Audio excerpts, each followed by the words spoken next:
భవానీ. అమ్మవారికి ఇచ్చేటటువంటి తాంబూలం అంత శక్తివంతం. ఆ తాంబూలం ఆవిడ నవ్వులుతూ ఉంటుంది. తాంబూల చర్వణం చేస్తుంటే దశ దిశల సువాసనలు వ్యాపిస్తాయిట. ఆవిడ అనుగ్రహించాలనుకుంటే తాంబూలపు పిడచ పెడుతుంది నోట్లో. ఆవిడ తాంబూలపు పిడచ తీసి పట్టుకుని ఇలా అంది. ఆ శ్రీ విద్యోపాసకుడు ఛీ ఆడదాని ఎంగిలి అన్నాడు. పక్కన మూగవారు ఉన్నారు. ఈయన అమాయకత్వంతో ఆతృతతో అన్నారు. ఆవిడ నవ్వి నోట్లో పెట్టింది తాంబూలపు పిడచ. ఆవిడ నోట్లో తాంబూలపు పిడచ పెట్టగానే ఆయన ఇలా చూశాడు పైకి. ఆవిడ ఇలా చూస్తోంది, కటాక్షం కడగంట చూస్తోంది. ఆవిడ కంటి చివరి నుంచి చూస్తున్న చూపు మీద 100 శ్లోకాలు చెప్పాడు. కటాక్ష శతకం చెప్పి ఒక్క క్షణం ఆగాడు. ఆవిడ ఇలా చిన్న నవ్వు నవ్వింది. మందస్మిత శతకం అంటే పళ్ళన్నీ కనపడకుండా కొద్దిగా పళ్ళు కనపడేటట్టుగా పెదవులు విచ్చుకోకుండా చిన్న నవ్వు నవ్వింది. ఇటు పక్క నుంచి చూశాడు ఆయన కూర్చుని. ఆ చిరునవ్వు మీద 100 శ్లోకాలు చెప్పాడు. మందస్మిత శతకం. ఆవిడ ఇలా చూసింది. ఆయన అమ్మ పాదముల వంక చూశాడు. పాదముల మీద 100 శ్లోకములు చెప్పాడు. పాదారవింద శతకం. అమ్మవారిని పైకి చూసి అమ్మవారి వైభవాన్ని 100 శ్లోకాలు చెప్పాడు. స్తుతి శతకం. ఆవిడ పెద్దరికాన్ని 100 శ్లోకాలు చెప్పాడు. ఆర్యా శతకం. ఒక మూగవాడు ఆగకుండా 500 శ్లోకాలు చెప్పి ఆగిపోయాడు. ఆవిడంది, నీకేం కావాలంది. నా మాట తీసేయమని. ఏమంది? అమ్మ, నాకు పుట్టుకతో మాట లేదమ్మా. నువ్విచ్చిన మాట, నీ మీద 500 శ్లోకాలు చెప్పా. నువ్వు కదా పలికింది లోపల నుంచి మాట లేని వాడికి. ఆ మాట ఉంచితే ఏదైనా పనికిమాలిన మాట మాట్లాడతానేమోనమ్మా, వద్దు తీసేయమన్నాడు. తీసేసింది ఆవిడ. ఆయన కంచికామకోటి పీఠాధిపత్యం చేశారు కొన్నాళ్ళు. వారికి పేరు తెలియదు, మూకశంకరులు అంటారు. అందుకే దాని పేరు మూక పంచశతి. అది ఆవిడే పలికింది ఆయనలోంచి.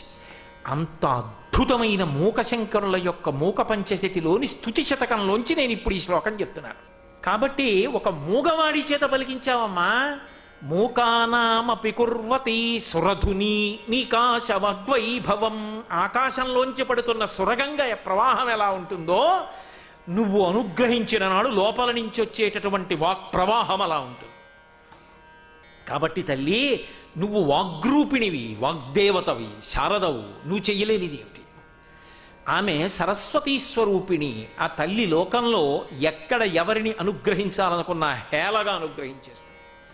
ఒకప్పుడు కాళిదాస మహాకవిని అనుగ్రహించాలనుకుంది. ఏమీ తెలియనివాడు. విద్య కావాలన్నాడు. నాలుక పట్టుకులాగి బీజాక్షరాలు రాసింది. అంతే. మాణిక్య వీణాం ఉపలాలయం తీం మదాలసాం మంజులవగ్విలాసాం మహేంద్ర నీలజ్యుతి కోమలాంగీం మాతంగ కన్యాం మనసాస్మరామి చతుర్భుజే చంద్రకళావతంసే కుచోన్నతే కుంకుమరాగశోణే పుండ్రేక్షు పాశాంకుశ పుష్పబాణహస్తే నమస్తే జగదేకమాత. కామాక్షి స్వరూపాన్నే వర్ణించాడు ఆయన. శ్యామలాదండకని చెప్పాడు. ఆవిడ అనుగ్రహించింది. అంతే.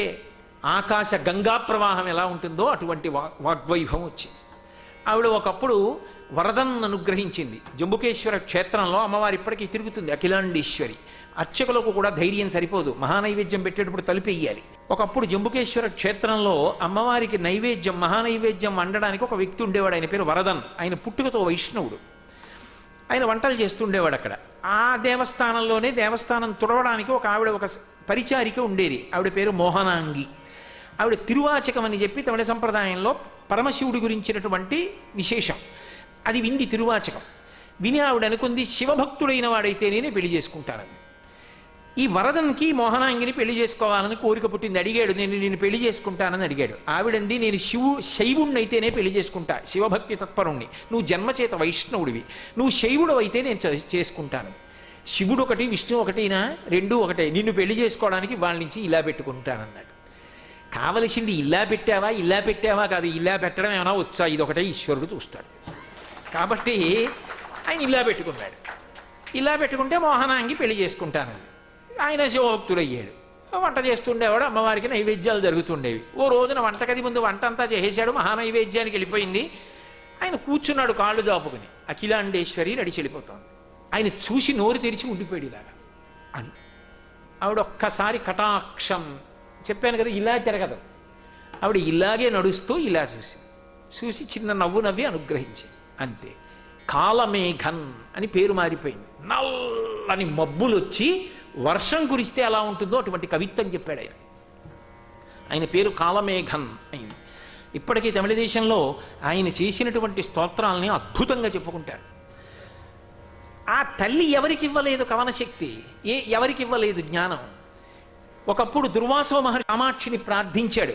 200 శ్లోకాలు చెప్పింది. ఆర్య దిశతి, ఆ పుస్తకం జరిగితే ఆశ్చర్యపోతారు. అటువంటి శ్లోకాలు అద్భుతం, అసలు సమస్త వేదసారం. అటువంటి శ్లోకాలు చెప్పింది. కామాక్షి పరదేవత పూజా విధానాన్ని నిర్ణయించిన వాడు దుర్వాసో మహర్షి. ఒకప్పుడు అనుగ్రహించింది. ఆ తల్లి అనుగ్రహం కలిగింది, ఆ జీవితం మలుపు తిరిగిపోతుందంతే. మీరు ఊహించలేరు, ఆ ఎత్తుకు వెళ్ళిపోతాడంతే. ఆమె కదలికలు, శక్తి ఆవిడ, మీరు మీ ఊహకు అందడు, అలా ఉంటుంది ఆ ప్రస్థానం. కాబట్టి అమ్మ మూకానామపి కుర్వతి సురధుని నీకాశవగ్వైభవం శ్రీకాంచీనగరీ విహార రసిక. ఆవిడికిట శ్రీకాంచీనగరమునందు తిరగడంలో చాలా ఇష్టంట. ఎందుకని ఇష్టం అంటే, లోకంలో అన్ని పిలుపుల కన్నా ఇష్టపడే పిలిపేది స్త్రీకి.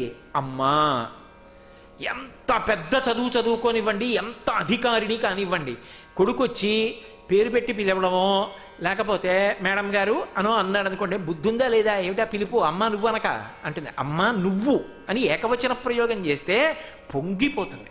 ఆ అమ్మతనం పూర్ణత్వం.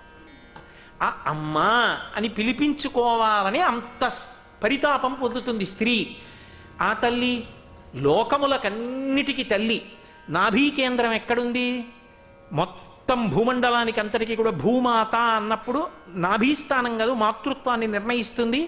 ఆ మాతృస్థానాన్ని నిర్ణయించే బిలాకాశం ఉన్నది కాంచీపురంలో ఉంది. అందుకని ఆమె కామాక్షి పరదేవతగా అక్కడ ఉంది. కాబట్టి జగత్తులకు తల్లి. కాబట్టి శ్రీకాంచీ నగరీ విహార రసిక. అంతేకాదు, ఆమె అక్కడే బాలగా కనపడింది, అక్కడే మహాపతివ్రత అయినటువంటి సువాసినిగా కనపడింది. 2 భిన్న రూపాలతో గోచరమైంది అక్కడే. ఎందుకంటే ఒకప్పుడు భండాసురుడు మహోద్ధతితో లోకాలన్నింటినీ కూడా గజగజ వణికించాడు. ఆ భండాసుర వధ చేయమని దేవతలందరూ ప్రార్థన చేస్తే కామాక్షి స్వరూపంగా వచ్చింది. వచ్చి భండాసురుని యొక్క సైన్యాన్నంతటినీ కూడా నశింపచేసి భండాసుర వధ చేసి దేవతలకి అనుగ్రహం చేసింది.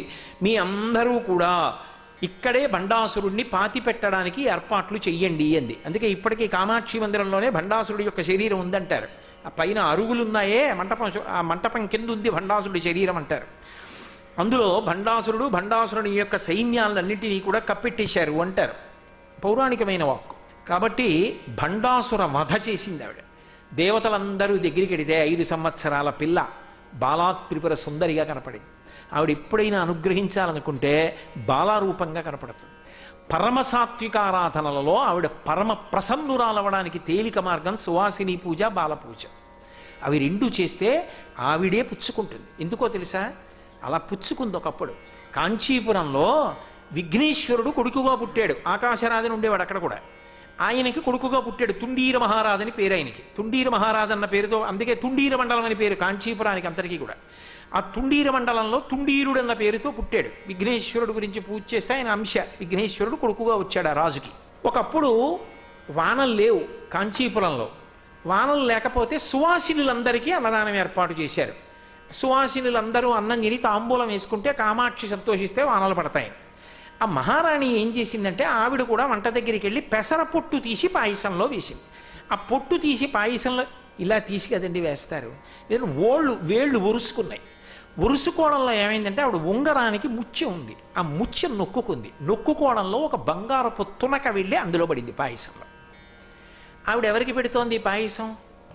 కామాక్షి రూపంగా సువాసినులకు పెడుతోంది. ఇప్పుడు కామాక్షియే వచ్చింది తినడానికి. వచ్చి కూర్చుంది ఆ సువాసినులు. కూర్చుని ఆవిడ కూడా తింటోంది ఆ పాయసం. తుండీర మహారాజు అంటే అప్పటికి చిన్న పిల్లవాడిగా ఉన్నాడు, వినాయకుడు ఆయన. పిల్లవాడు పారాడుతున్నాడు, వాళ్ళ అమ్మ ఎత్తుకుంది వాడిని. వాడు గోలగోల పెట్టేశాడు కిందకి దిగుతానని. ఏమిటి ఎంత ఏడుస్తున్నాడని కిందకి దింపింది. మరి అమ్మ కాదు అక్కడ అన్నం తింటోంది. వాడు ఉండలేకపోయాడు. ఉండలేక పాకుతూ వెళ్ళి అమ్మా అని ఒళ్ళో పడ్డాడు. ఒళ్ళో పడేటప్పటికి ఆవిడ అంతర్ధానం. ఓ కామాక్షి పరదేవత వచ్చిందిరా అన్నం తినడానికి అని సంతోషపడిపోయారు. ఆవిడ అంతర్ధానమైంది, బంగారం కురిసింది కాంచీపురంలో. ఒకప్పుడు విద్యారణ్యుల వారికి ఎలా కురిసిందో అలా ఆదిశంకరాచార్యుల వారి స్తోత్రం చేస్తే కనకధార ఎలా కురిపించిందో అలా తుండీర మండలంలో కనకధార కురిపించింది. మౌకశంకర్లు ఒక శ్లోకంలో వర్ణించారు కూడా. కాబట్టి ఆ బంగారపు తునక పాయసంలో పడితే కామాక్షి నిజంగా తింది. అంటే సాత్వికారాధన వసంత నవరాత్రుల్లో అని ఎందుకన్నానంటే, ఒక సువాసినిడి పిలిచి పాయసాన్నం పెట్టడం, సువాసిని పూజ చేయడం, బాల పూజ చేయడం అంత గొప్పది. ఆవిడ ప్రసన్నురాలైతే చిన్నపిల్ల రూపంలో వచ్చి పూజ అడుగుతుంది. నాకేమైనా పెట్టవా, నాకేమైనా పెట్టవా అంటుంది. ఇప్పటికీ ఆ లక్షణం శ్రీశైలంలో భ్రమరాంబకు ఉంది. శంకర భగవత్పాదులు భ్రమరాంబాష్టకంలో చెప్తారు. బాలారూపంలో వచ్చి అడుగుతుంది, ఏమైనా ఇవ్వా, ఏమైనా ఇవ్వా అంటుంది. కాబట్టి ఆ తల్లి బాలారూపంలో అనుగ్రహిస్తుంది. ఒకప్పుడు 5 ఏళ్ల బాలగా దేవతలందరికీ బిలాకాశంలో దర్శనమిచ్చింది. అందుకని శ్రీకాంచీ నగరీ విహార రసిక అంతేనా? కాదు, కాంచీపురంలో కొన్ని అద్భుతాలు ఉన్నాయి. కామాక్షి దేవాలయంలో ఆవిడ భండాసుర వధ చేసేసింది. ఈ దేవతలందరూ ఏం చేశారంటే, అమ్మవారి యాజ్ఞ ప్రకారం ఆ రాక్షసుల శవాలన్నీ అక్కడే భూమిలో కప్పెడదామని భూమిని తవ్వుతున్నారు. మల్లుడు అని ఒక రాక్షసుడు, వాడు మంచి ధ్యానంలో కూర్చుని ఉన్నాడు భూమిలో. వాడు తటాలున పైకి లేచాడు. లేచి వాడు యుద్ధం మొదలెట్టాడు. వెంటనే శ్రీ మహావిష్ణువు వచ్చి ఆయనతో యుద్ధం మొదలుపెట్టారు. వాడి శరీరంలోంచి రక్తధారలు పడుతుంటే రక్త బిందువులలోంచి రాక్షసులు పుట్టుకొస్తున్నారు.